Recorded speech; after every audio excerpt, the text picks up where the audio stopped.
Accra, la capitale du Ghana. Dans cette grande maison d'un quartier chic de la ville, ces photographes sont en plein shooting. Sous les feux des projecteurs, pas de stars ni d'égérie de la mode, mais des produits de beauté. Ce serait super si tu pouvais faire ressortir les textures. J'aimerais que lorsqu'on voit la nourriture et les produits cosmétiques, on ait envie de les manger et de les mettre. La jeune femme qui donne des instructions aux photographes, c'est Violette Amoabeng. C'est elle qui a créé cette marque de produits Made in Ghana il y a 5 ans. Aujourd'hui, elle prend en photo sa nouvelle gamme de soins et se montre particulièrement minutieuse sur la mise en scène. Une mise en scène où les cosmétiques se fondent dans un décor végétal. Je veux montrer que les produits sont naturels, sains, bons pour la santé. C'est pour ça qu'on les photographie avec des fruits, pour montrer que c'est quelque chose qui va vous faire du bien, qu'il n'y a pas de produits chimiques, que c'est naturel, comme de la nourriture. Les photos de ces produits 100% naturels s'afficheront bientôt sur la boutique en ligne de l'entreprise, mais aussi ses différents comptes sur les réseaux sociaux.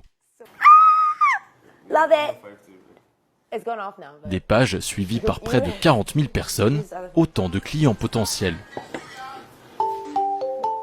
Fabriquer des produits de beauté et de soins du corps 100% naturels à partir des richesses de la terre ghanéenne, c'est le pari de Violette Amoabeng.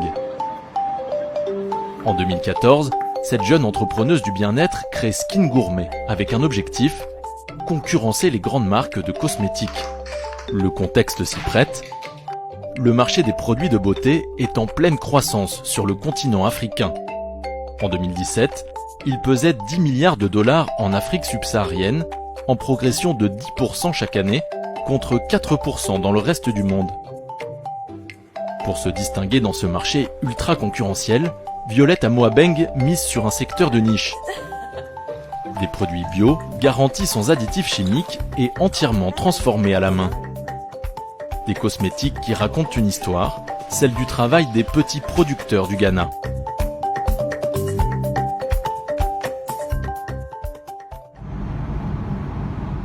Il est 4 heures du matin. Accra est plongée dans le noir.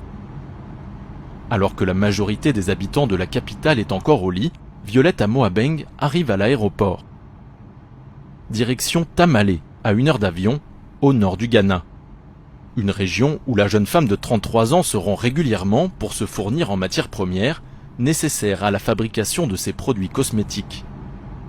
Pour Violette, tout a commencé en 2014, de retour au pays, après des études aux États-Unis.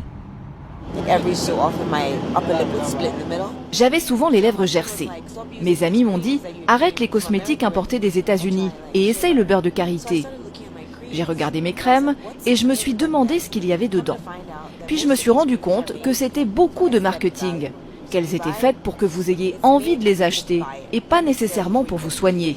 Alors j'ai commencé à créer mon propre beurre de karité et je me suis dit « Je veux faire le meilleur body butter qui existe ». Très vite, elle se rend compte qu'il existe au Ghana toutes les ressources naturelles pour produire sur place des cosmétiques. Surtout, elle a une intuition. En Afrique, comme dans le reste du monde, la demande pour ce type de produit est en plein boom. Il y a une opportunité à saisir.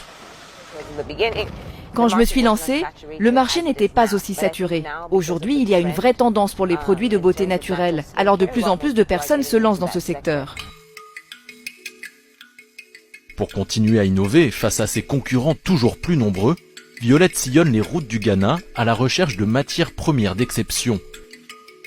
L'une d'elles se trouve ici, au cœur de la savane du nord du pays, dans le village de Boniaïli.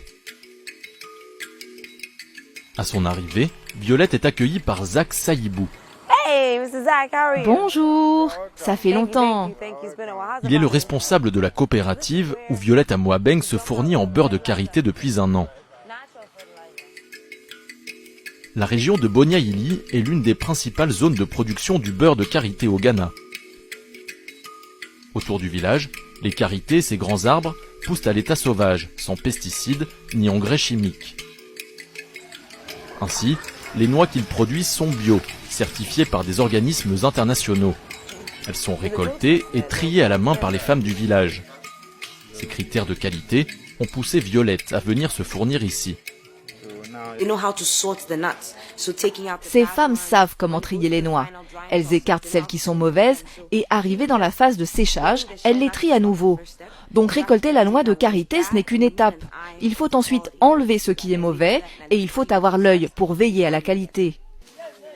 Dans cette coopérative, toute la chaîne de production est entièrement manuelle. Une fois torréfiées, les noix sont broyées, puis malaxées à la force des bras, puis chauffées dans une marmite d'eau bouillante.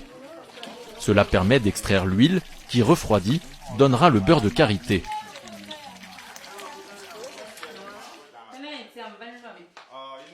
Dans le village, ce savoir-faire artisanal se transmet de mère en fille depuis des générations.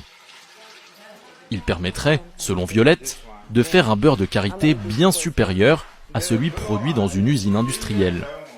La machine génère beaucoup de chaleur et la chaleur tue la plupart des nutriments présents dans le beurre de karité qui sont bons pour la peau et pour le corps. Certes, c'est plus difficile de le faire à la main, mais ça donne du beurre de karité de bien meilleure qualité. L'année dernière, Violette a acheté 2 tonnes de beurre de karité. Pour s'assurer d'une production suffisante et d'un approvisionnement régulier qui couvre ses besoins, l'entrepreneur paie ses productrices en avance. C'est aussi le moyen pour la jeune femme de maintenir de l'emploi sur place. Car si les femmes de Bonia-Ili sont certaines d'avoir du travail, elles ne quitteront pas leur village et lui permettront de se développer.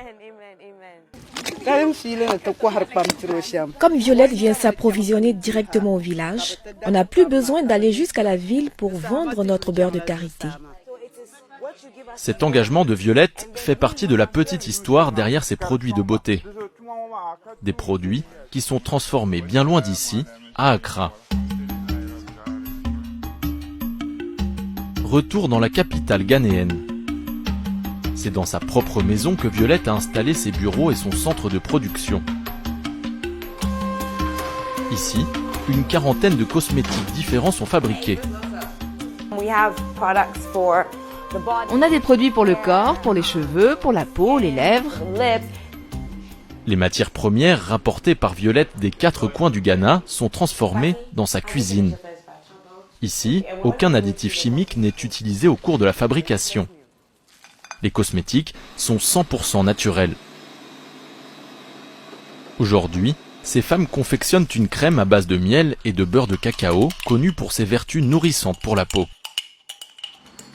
Dans cette cuisine étroite, pas de machine, tout est entièrement artisanal. Impossible donc pour Violette et ses équipes de fabriquer plus de 4 types de produits différents par jour. Impossible également de produire en grande quantité. Ici, la capacité de production est limitée à une trentaine de pots maximum par produit et par jour. On ne produit pas suffisamment en grande quantité, donc on ne peut pas faire d'économie d'échelle. Comme nous n'avons pas assez de place ici pour stocker toutes nos matières premières, nous sommes obligés d'en acheter en faible quantité. Cela nous revient donc plus cher et cela augmente nos coûts de production.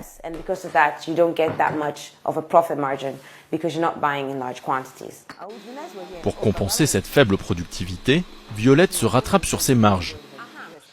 Des marges de 40% en moyenne par produit, ce qui permet à Skin Gourmet d'être rentable, mais pas encore de gagner de l'argent. Tous les bénéfices sont directement réinvestis dans la société. Nous n'avons pas contracté de prêts, nous n'avons pas d'investisseurs extérieurs. Tout l'argent que nous gagnons est réinvesti dans la société. Ça passe dans le site internet, le marketing, les shootings photos, même les uniformes.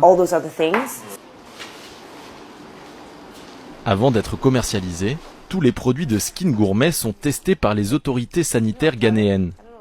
C'est seulement après avoir reçu l'agrément que les cosmétiques peuvent être mis sur le marché. En 5 ans, ces produits de beauté ont séduit une clientèle diversifiée à Accra. Des spas aux magasins de cosmétiques, en passant par les instituts de beauté, au total, une quinzaine d'enseignes différentes vendent des cosmétiques Skin Gourmet. Cet après-midi, Violette vient livrer des échantillons de sa nouvelle gamme dans cette boutique branchée du centre-ville de la capitale. Et encore une fois, elle se montre la meilleure ambassadrice de ses produits. C'est un sel exfoliant à la noix de coco. On met du coco brut, de la cannelle, du miel, du sel, de l'huile de coco. Dans ce concept store, tout est made in Ghana. Des tableaux d'artistes aux vêtements de créateurs. Des produits à la mode qui attirent des jeunes actifs au pouvoir d'achat important. C'est cette clientèle, sensible aux produits locaux et à leur histoire, que cible Violette Amoabeng. Un marché très porteur selon elle. Mes clients sont très soucieux de leur santé, de l'environnement et soucieux de la manière dont ils dépensent leur argent. Mes clients aiment la culture ghanéenne et africaine. Ils veulent investir dans quelque chose qui permette de tirer l'économie vers le haut. Ce ne sont pas des gens qui achètent parce que c'est à la mode ou parce que ça vient d'Europe. Ils veulent connaître l'histoire derrière le produit. Une clientèle jeune et urbaine qu'elle tente de séduire avec une stratégie plutôt originale. Des produits luxe au packaging haut de gamme, mais dont le prix est compris entre 1500 et 6000 francs CFA maximum. Des tarifs bien inférieurs à ceux pratiqués par les multinationales de la cosmétique.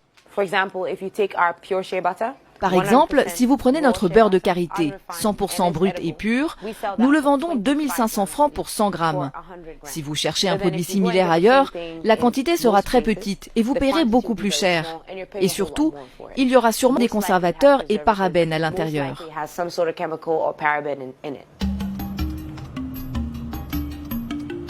Des produits vendus à des tarifs abordables au Ghana, mais bien plus chers à l'étranger.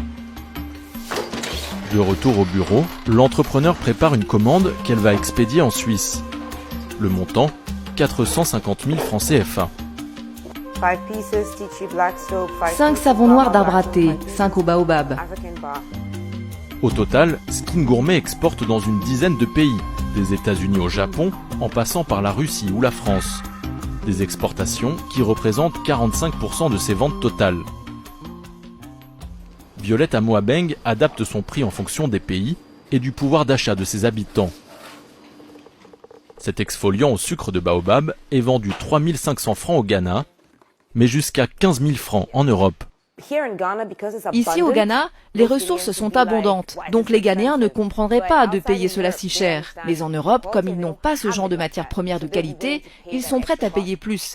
Et puis si un produit de haute qualité coûtait seulement 3 $, les gens trouveraient cela douteux. Donc ça marche. Pour se distinguer des cosmétiques présents sur le marché local comme international, Violette joue désormais sur un deuxième tableau, très surprenant, celui de l'alimentation. Car ces crèmes et ces huiles ne s'étalent pas seulement sur le corps, elles se dégustent et se retrouvent même depuis peu à la carte des plus grands chefs cuisiniers du Ghana.